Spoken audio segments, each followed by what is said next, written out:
Hello बच्चों, आज हम पढ़ेंगे क्लास 10 हिंदी से चैप्टर 12 जिसका शीर्षक है ततारा व मीरो कथा, जिसके लेखक हैं लीलाधर मंडलोई जी। इस पाठ में लेखक कहते हैं कि अंडमान द्वीप समूह का आखिरी द्वीप लिटिल अंडमान है, जो अंडमान के दक्षिण में स्थित है। यह अंडमान निकोबार की राजधानी पोर्ट ब्लेयर से लगभग 100 किलोमीटर दूर है। इसके बाद ही निकोबार द्वीप समूह की सीमा शुरू होती है। ये जगह निकोबारी जनजाति की प्राचीन संस्कृति का केंद्र मानी जाती है। निकोबार द्वीप समूह का जो पहला द्वीप है उसे कार निकोबार के नाम से भी जाना जाता है।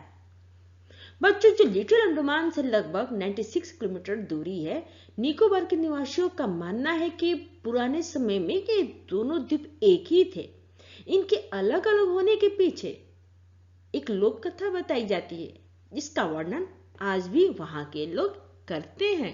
बच्चों, बहुत समय पहले जब लिटिल अंडमान और कार निकोबार एक साथ जुड़े हुए थे, तब वहां एक बहुत सुंदर गांव हुआ करता था। उसी गांव के पास में ही एक सुंदर और शक्तिशाली युवक रहा करता था, जिसका नाम ततारा था। निकोबार के सभी व्यक्ति उसे बहुत प्यार करते थे। इसका एक कारण था कि ततारा एक भला और सबकी मदद करने वाला व्यक्ति था। वो हमेशा ही दूसरों की सहायता के लिए तैयार रहता था। वो केवल अपने गांव वालों की नहीं, बल्कि पूरे द्वीपवासियों की सेवा या मदद करना अपना सबसे बड़ा कर्तव्य समझता था। उसके इसी त्याग भाव की वजह से लोग उसे जानते थे और सभी उसका आदर भी करते थे। जब भी कोई मुसीबत में होता तो हर कोई उसी को याद करता और वो भी भागा भागा वहां उनकी मदद करने के लिए पहुंच जाता था। बच्चों, यह लेखक ततारा के व्यक्तित्व का वर्णन कर रहे हैं। दूसरे गांव में भी जब कोई पर्व या त्योहार होता तो ततारा को उसमें मुख्य रूप से बुलाया जाता था। उसका व्यक्तित्व तो आकर्षक था ही, उसके साथ ही साथ लोगों का उसके करीब रहने का एक सबसे बड़ा कारण था उसका सबको अपना मानने का स्वभाव। ततारा हमेशा अपनी पारंपरिक पोशाक ही पहनता था और हमेशा अपनी कमर में एक लकड़ी की तलवार को बांधे रखता था। लोगों का मानना था कि उस तलवार में लकड़ी होने के बावजूद भी अनोखी देवी शक्तियां हैं। ततारा कभी भी अपनी तलवार को अपने से अलग नहीं करता था। वो दूसरों के सामने तलवार का प्रयोग भी नहीं करता था, परंतु उसके साहस भरे कार्यों के कारण लोगों का तलवार में अनोखी शक्ति होने पर विश्वास था। ततारा का तलवार जिज्ञासा पैदा करने वाला एक ऐसा अस्त्र था जिसको कोई नहीं जानता था। एक शाम को ततारा दिन भर की कठोर मेहनत करने के बाद समुद्र के किनारे घूमने के लिए चल पड़ा। समुद्र में जहां धरती और आसमान के मिलने का आभास हो रहा था, वहां सूरज डूबने वाला था। समुद्र से ठंडी ठंडी हवाएं आ रही थी। शाम के समय पंछियों की जो चहचहाहटें होती हैं, वे भी धीरे धीरे शांत हो रही थी। ततारा का मन भी शांत था। अपने ही विचारों में खोया हुआ ततारा समुद्री बालू पर बैठकर सूरज की आखिरी किरणों को समुद्र के पानी पर देख रहा था, जो बहुत रंग बिरंगी लग रही थी। तभी कहीं से उसे मधुर संगीत सुनाई दिया, जो उसी के आसपास कोई गा रहा था। मानो ऐसा लग रहा था कि गीत उसी की ओर बहता हुआ आ रहा हो। बीच बीच में समुद्र की लहरों का संगीत भी सुनाई पड़ता था। बच्चों, जो गीत ततारा को सुनाई दे रहा था वो इतना अधिक प्रभावी था कि ततारा उस गीत को सुनकर अपना होश आवाज खोने लगा था। गीत सुनते ही ततारा की अवस्था ऐसी हो गई थी जैसे मानो अवस्था नींद आने से पहले होती है। इस अवस्था को लहरों की तेज लहर ने तोड़ा।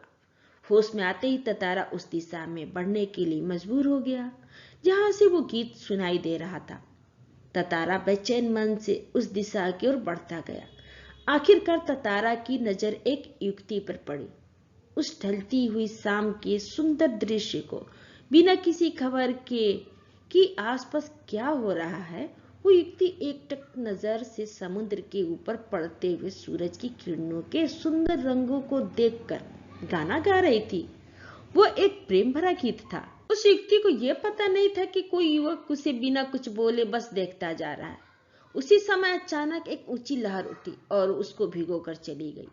इस तरह अचानक भीगने से वो युक्ति हड़बड़ा गई और अपना गाना भूल गई। इससे पहले कि वो अपने आप को संभाल पाती, उसे एक आकर्षक परंतु भारी आवाज सुनाई दी।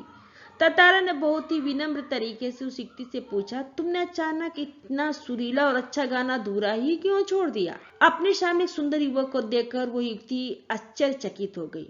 उसे ऐसा लगा कि जैसे एक उसके अंदर एक कोमल भाव बहने लगा है, परंतु अपने आप को संभालते हुए उसने नकली नाराजगी दिखाते हुए उत्तर दिया, पहले ये बताओ कि तुम कौन हो, मुझे इस तरह क्यों देख रहे हो, और इस तरह के अनुचित या बेकार के प्रश्न पूछने का क्या कारण है? ये बात तुम भी जानते हो कि अपने गांव के अलावा मैं किसी दूसरे गांव के व्यक्ति के प्रश्नों के उत्तर देने के लिए बाध्य नहीं हूँ। बच्चों, लेखक वर्णन कर रहे हैं कि ततारा किस तरह अपने होश हवास खोए हुए था। मानो ऐसा लग रहा था कि ततारा अपने होश हवास में नहीं था। युक्ति के प्रश्न का जवाब देने की जगह वो अपने ही प्रश्न को दोहराए जा रहा था कि तुमने गाना क्यों रोक दिया? गाओ ना, अपना गीत पूरा करो ना। तुमने सच में बहुत सुरीला कंठ पाया है, तुम बहुत अच्छा गाना गाती हो। ततारा की दूसरी बार यही प्रश्न दोहराने पर युक्ति ने कहा, ये तो मेरे प्रश्न का उत्तर नहीं, सच बताओ कि तुम कौन हो? लपाती गांव में तो तुम्हें कभी देखा नहीं। ततारा तो मानो उस गीत को सुनकर मुग्ध हो रहा था। उसके कानों तक युक्ति की आवाज ठीक से पहुंची नहीं। वो फिर से युक्ति से प्रार्थना करने लगा कि तुमने गाना क्यों रोक दिया, गाओ ना। बच्चों, ततारा के बार बार एक ही प्रश्न को दोहराने के कारण युक्ति चिढ़ गई। वो कुछ और सोचने लगी, क्योंकि ततारा कुछ सुन ही नहीं रहा था। वो बस एक ही प्रश्न को बार बार दोहरा रहा था। युक्ति ने एक बार फिर विपरीत स्वभाव के साथ कठोर शब्दों में कहा कि दुस्साहस की भी कोई एक सीमा होती है। क्योंकि युक्ति बार बार ततारा से उसका परिचय पूछ रही थी और ततारा एक ही प्रश्न को बार बार दोहरा रहा था, गीत गाओ ना, गीत गाओ ना। युक्ति ने कहा, आखिर मैं गीत क्यों गाऊं, अर्थात मैं तुम्हारी बात क्यों मानूं? क्या उसे गांव का नियम नहीं मालूम कि गांव के व्यक्ति दूसरे गांव के व्यक्ति से बात नहीं कर सकते? इतना कहकर वो युक्ति जाने के लिए तेजी से मुड़ी। उसके मुड़ते ही मानो ततारा को कुछ होश आया। अब उसे अपनी गलती का एहसास हो रहा था।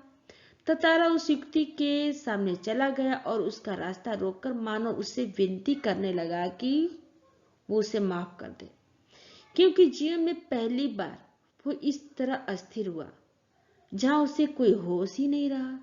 ततारा को ऐसा लगता कि उस युक्ति को देखकर ऐसा हुआ है। ततारा लाचारी के साथ प्रार्थना करने लगा कि तुम बस अपना नाम बता दो, मैं तुम्हें जाने दूंगा। ततारा की आंखें युक्ति के चेहरे से हटने का नाम ही नहीं ले रही थी। प्रार्थना करते हुए ततारा के चेहरे पर सच्चाई दिखाई दे रही थी। ततारा द्वारा नाम पूछे जाने पर युक्ति ने जवाब दिया, वामीरो। यह नाम सुनना ततारा को ऐसा लगा जैसे उसके कानों में किसी ने रस घोल दिया हो। ततारा बार बार नाम को दोहराने लगा, वामीरो वामीरो, वाह कितना सुंदर नाम है। ततारा प्रार्थना भरे शब्दों में पूछने लगा कि वो कल भी आएगी या नहीं। वामीरो ने बिना सोचे समझे ही कह दिया, नहीं, शायद कभी नहीं। इतना कहकर वो झटके से अपने गांव लपाती की ओर बिना किसी के परवाह किए दौड़ पड़ी। उसे पीछे ततारा के वाक्य सुनाई पड़ रहे थे। ततारा कह रहा था कि वामीरो, उसका नाम ततारा है। कल वो वही चट्टान पर उसकी प्रतीक्षा करेगा, उसका रास्ता देखेगा।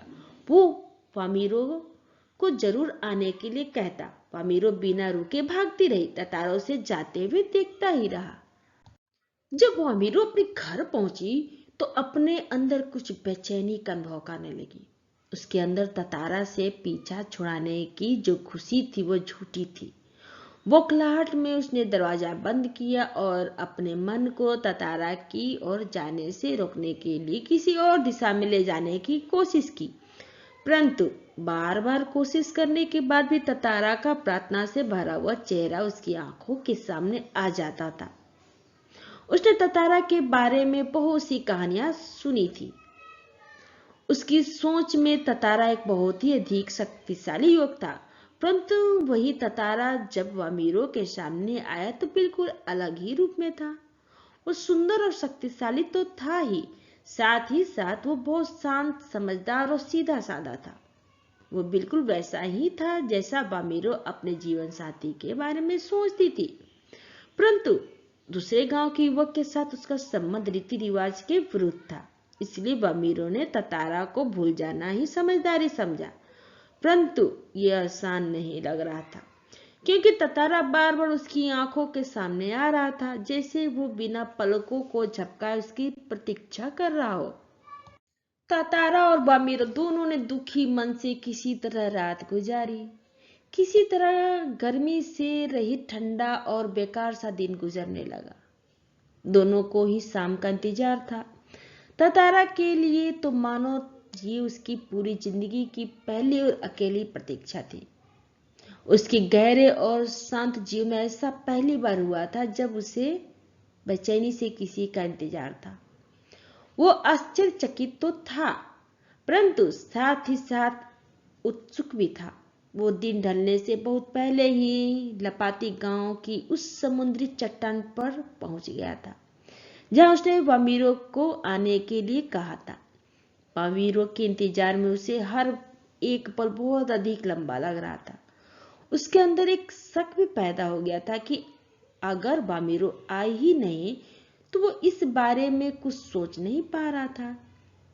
उसके पास प्रतीक्षा करने के अलावा और कोई चारा नहीं था।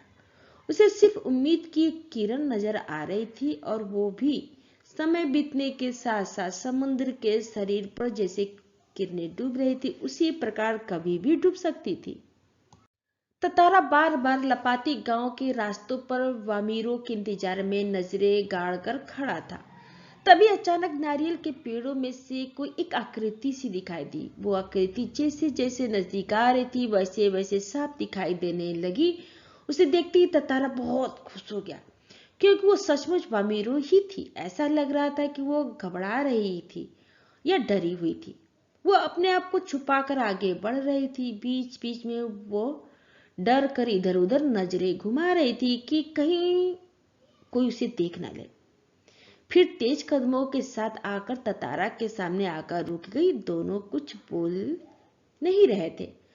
कुछ था जो दोनों के अंदर किसी भावना का संचार कर रहा था। न जाने कब तक बिना पलक झपकाए दोनों एक दूसरे को देखते रहे। सूरज समुद्र में कहीं डूब गया था। अर्थात शाम हो गई थी। अब अंधेरा बढ़ रहा था।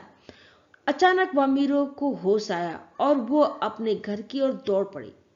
ततारा अभी ही उसी जगह खड़ा था, अपनी जगह से बिल्कुल भी नहीं हटा और कोई एक शब्द भी नहीं कहा। ततारा और बामीरो हर रोज उसी जगह मिलने लगे और दोनों एक दूसरे को एकटक नजरों से मूर्ति की तरह देखते रहे। केवल उनके भीतर एक दूसरे के लिए त्याग की वो भावना थी जिसे कोई रोक नहीं सकता था, और वो हर समय बढ़ता ही जा रहा था। लपाती के कुछ युवक को इस प्रेम के बारे में पता चल गया और ये खबर हवा की तरह हर जगह फैल गई। बामीरो लपाती गांव की रहने वाली थी और ततारा पास गांव का। दोनों का संबंध किसी भी तरह संभव नहीं था, क्योंकि रीति रिवाज के अनुसार दोनों के संबंध के लिए दोनों का एक ही गांव का होना जरूरी था। सभी ने बामीरो और ततारा को समझाने बुझाने के बहुत प्रयास किए, परंतु दोनों ने किसी की भी बात नहीं मानी। वे अपने नियम के अनुसार हमेशा लपाती की उसी समुद्री किनारे पर मिलते रहे और लोगों ने दोनों के बारे में बातें फैलानी जारी रखी। बच्चों, कुछ समय के बाद पास के गांव में पशु पर्व का आयोजन किया गया। पशु पर्व में हट्टे कट्टे पशुओं के दिखावे के अलावा पशुओं से युवक की शक्ति परखने की प्रतियोगिता भी होती थी। साल में एक बार मेला लगता था और सभी गांव के लोग इसमें भाग लेने आते थे। प्रतियोगिता के बाद नाच गाना और फिर भोजन सबका प्रबंध किया जाता था। शाम के समय सभी लोग पास गांव में इकट्ठे होने लगे। धीरे धीरे कई तरह के कार्यक्रम शुरू हुए। ततारा का मन इनमें से किसी भी कार्यक्रम में नहीं लग रहा था। उसकी परेशान आंखें तो बामीरो को ढूंढने में व्यस्त थी।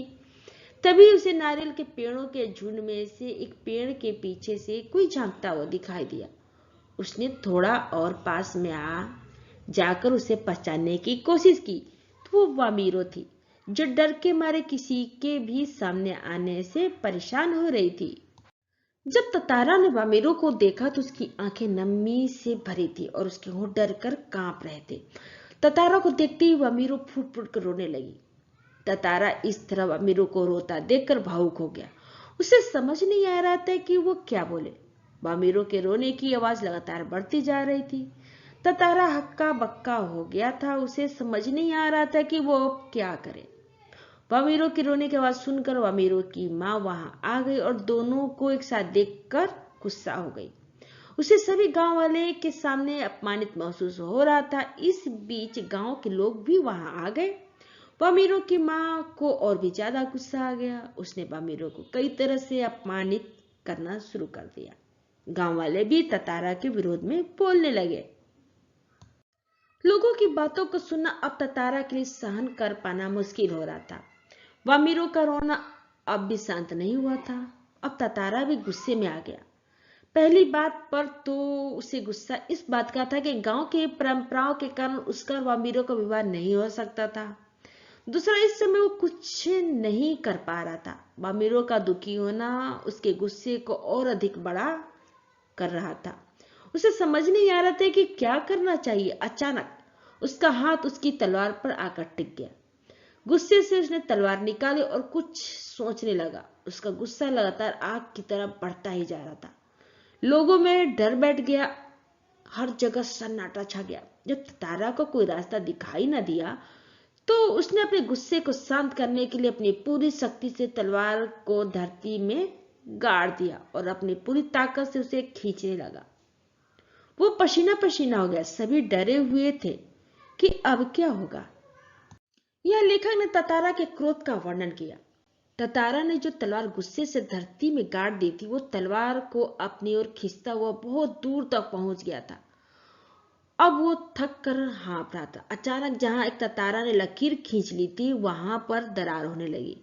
ऐसा लग रहा था कि मानो धरती के दो टुकड़े होने वाले हैं।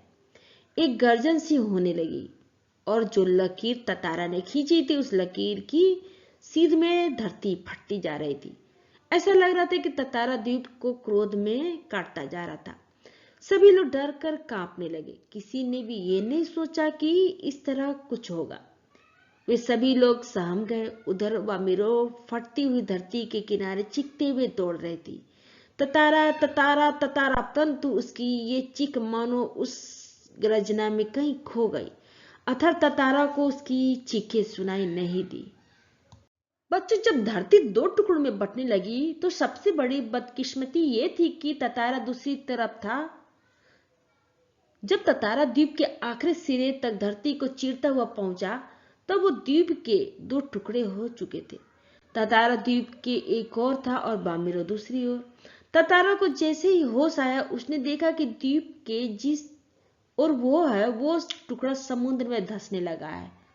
अब वो तड़पने लगा।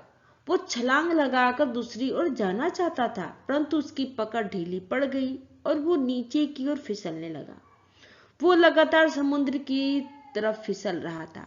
उसके मुंह से सिर्फ एक ही चीख निकल रही थी, वामिरो वामिरो वामिरो, लेकिन ये चीख कहीं डूबती हुई सी लग रही थी।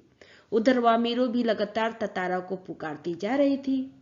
बच्चों, यहाँ लेखक ने ततारा से बिछड़कर वामिरो के हाल के वर्णन किया है कि दूसरी ओर आने की कोशिश करते करते ततारा लहूलुहान हो गया था। अब उसमें शक्ति नहीं बची थी।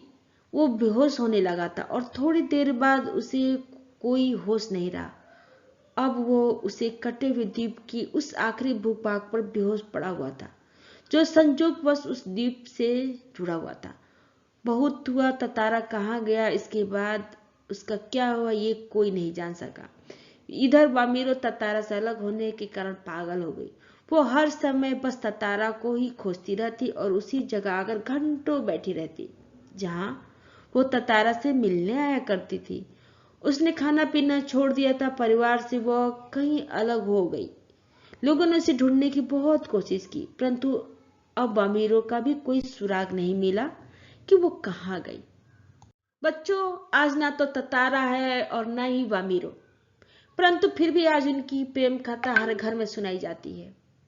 निकोबार के निवासियों का मानना है कि ततारा की तलवार से कार निकोबार के जो टुकड़े हुए उसमें से दूसरा टुकड़ा आज लिटिल अंडमान के नाम से प्रसिद्ध है, जो कार निकोबार से 96 किलोमीटर दूर स्थित है। निकोबार निवासियों ने इस घटना के बाद अपनी परंपरा को बदला और दूसरे गांव में भी विवाह संबंध बनने लगे। ततारा व मीरो की जो एक दूसरे के लिए त्यागमयी मृत्यु थी वो शायद इसी सुखद बदलाव के लिए थी।